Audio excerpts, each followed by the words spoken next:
You are welcome. आइए friends, आज की क्लास शुरू करते हैं। आज हम आपको बताएंगे इकोसिस्टम के टाइप्स के बारे में। इकोसिस्टम दो तरह का होता है। टेरेस्ट्रियल इकोसिस्टम, जिसको हिंदी में स्थलीय इकोसिस्टम भी कहते हैं, इसी को बायोम भी कहते हैं। दूसरा है एक्वेटिक या जलीय इकोसिस्टम। तो सबसे पहले हम देखते हैं टेरेस्ट्रियल या स्थलीय इकोसिस्टम को। इसमें से सबसे पहला है टुंड्रा। टुंड्रा ये पाया जाता है आर्कटिक और अंटार्कटिका वाले क्षेत्र में। यहाँ पर वर्ष भर बर्फ जमी रहती है। यहाँ पर कुछ मॉस या लाइकन पाए जाते हैं। यहाँ पर पेड़ बिल्कुल नहीं पाए जाते। और यहाँ पर एनिमल्स के नाम पर कुछ रेनडियर, आर्कटिक फॉक्स और पोलर बियर पाए जाते हैं। इसके जस्ट नीचे आते हैं तो टैगा वाला क्षेत्र मिलता है, टैगा इकोसिस्टम। यहाँ पर टुंड्रा से थोड़ी सी कम ठंडी पड़ती है और इसमें एशिया का और रसिया यानी रूस वाला क्षेत्र आता है और उत्तरी यूरोप, कनाडा और अलास्का वाले क्षेत्र इसमें आते हैं। यहाँ पर शंकु के आकार के तिकोने वृक्ष पाए जाते हैं और ऐसा इसलिए पाया जाता है कि चूँकि अगर बर्फ़ पड़े तो उनकी पत्तियों से बर्फ़ फिसल के नीचे गिर जाए, क्योंकि वहाँ पर बर्फ़ बहुत ज़्यादा पड़ती है।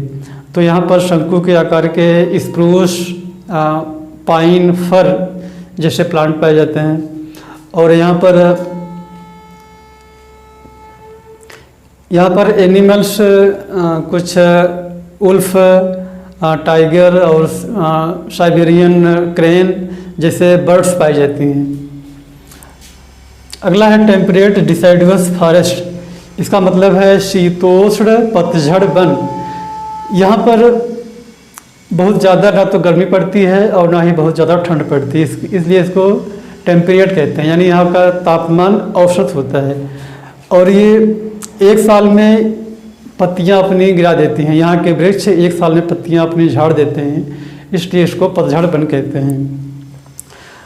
यहाँ पर कई तरह के एनिमल्स पाए जाते हैं और ये कृषि कार्य के लिए बहुत ही ज़्यादा उपयुक्त होता है ये वाला इकोसिस्टम। इसके बारे में डिटेल्स में हम बाद में पढ़ेंगे। टेम्परेट में भी कई तरह के फॉरेस्ट होते हैं। अगला है ट्रॉपिकल रेन फॉरेस्ट। इसको उष्णकटिबंधीय वर्षा वन कहते हैं। ये इक्वेटर यानी भूमध्य रेखा के आसपास का एरिया होता है।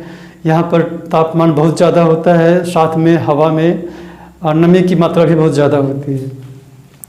यहाँ के वृक्ष हमेशा हरे भरे होते हैं, इनकी पत्तियाँ कभी नहीं झड़ती हैं और ये यहाँ पर काफ़ी लंबे लंबे वृक्ष पाए जाते हैं और ये बहुत ही हार्ड होते हैं, बहुत ही कठिन होते हैं, बहुत ही कठोर होते हैं। और यहाँ पर लगभग कई तरह के एनिमल्स पाए जाते हैं, कई तरह के प्लांट्स भी पाए जाते हैं। तो ये प्लांट्स और एनिमल्स की दृष्टि से बहुत ही प्रोडक्टिव एरिया होता है ये ट्रॉपिकल रेन फॉरेस्ट। अगला है सवाना। ये सवाना टाइप का क्लाइमेट या इकोसिस्टम अफ्रीका के उत्तरी भाग में पाया जाता है। यहाँ पर घासें बहुत ज़्यादा होती हैं। यहाँ पर चरने वाले एनिमल्स पाए जाते हैं, साथ में मांसाहारी वाले जैसे लकड़बग्घा, बाघ, ये सब एनिमल्स वहाँ पर पाए जाते हैं। यहाँ का तापमान बहुत ज़्यादा होता है और यहाँ पर रात में ठंड पड़ती है। वर्षा यहाँ पर बहुत कम होती है और यहाँ पर बड़े बड़े वृक्ष कहीं कहीं दिखाई पड़ते हैं। इसके अलावा घासें ही दिखाई पड़ती हैं, घासें ज़्यादा होती हैं। अगला है ग्रासलैंड। ये घास का मैदान। ये सबसे ज़्यादा घास का मैदान यूक्रेन और उत्तरी अमेरिका में पाया जाता है। यहाँ पर भी कृषि कार्य के लिए ये बहुत ही ज़्यादा उपयुक्त होता है। यहाँ पर कई तरह के एनिमल्स और प्लांट्स भी पाए जाते हैं। अगला है डिजर्ट या रेगिस्तान। रेगिस्तान लगभग सभी महाद्वीप के इंटीरियर यानी आंतरिक भाग में पाया जाता है। यहाँ पर वर्षा बहुत कम या ना के बराबर होती है। यहाँ पर कुछ कैक्टस, बबूल, नीम के वृक्ष पाए जाते हैं और एनिमल्स यहाँ पर कुछ रेप्टाइल्स मतलब रेंग कर चलने वाले एनिमल्स पाए जाते हैं और कुछ स्मॉल मैमल्स जैसे रैट, चूहा वहाँ पर पाए जाते हैं। ये स्थलीय इकोसिस्टम आपने देख लिया। आइए अब देखते हैं एक्वेटिक या जलीय इकोसिस्टम। एक्वेटिक जलीय सिस्टम में 3 तरह के इकोसिस्टम आते हैं। एक तो फ्रेश वाटर, दूसरा सैलाइन वाटर, तीसरा मैरीन वाटर। इनको डिसाइड करने के लिए एक मानक बनाया गया है, एक स्टैंडर्ड बनाया गया है, 5 ppt और 35 ppt। ppt का मतलब है पार्ट पर 1000। इसका मतलब 1 किलोग्राम पानी में जितना ग्राम NaCl मिला होता है उसको ppt कहते हैं।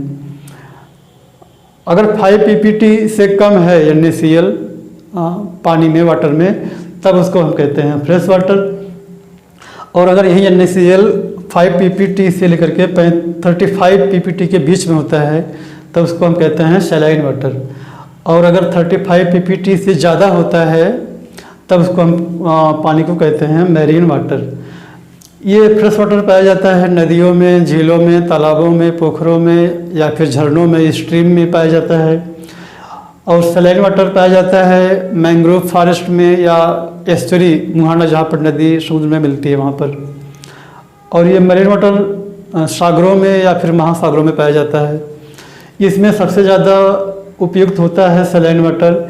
यहाँ पर एनिमल्स को सर्वाइव करने के लिए अनुकूल दशाएं होती हैं। तो आपने देखा इकोसिस्टम के प्रकार। टेरेस्ट्रियल इकोसिस्टम, जिसको बायोम भी कहते हैं, एक्वेटिक या जलीय इकोसिस्टम, इसमें आपने देखा tundra, taiga, temperate, deciduous forest, tropical rain forest, savanna, grassland और डेजर्ट। इसमें आपने देखा फ्रेश वाटर, सैलाइन वाटर और मरीन वाटर।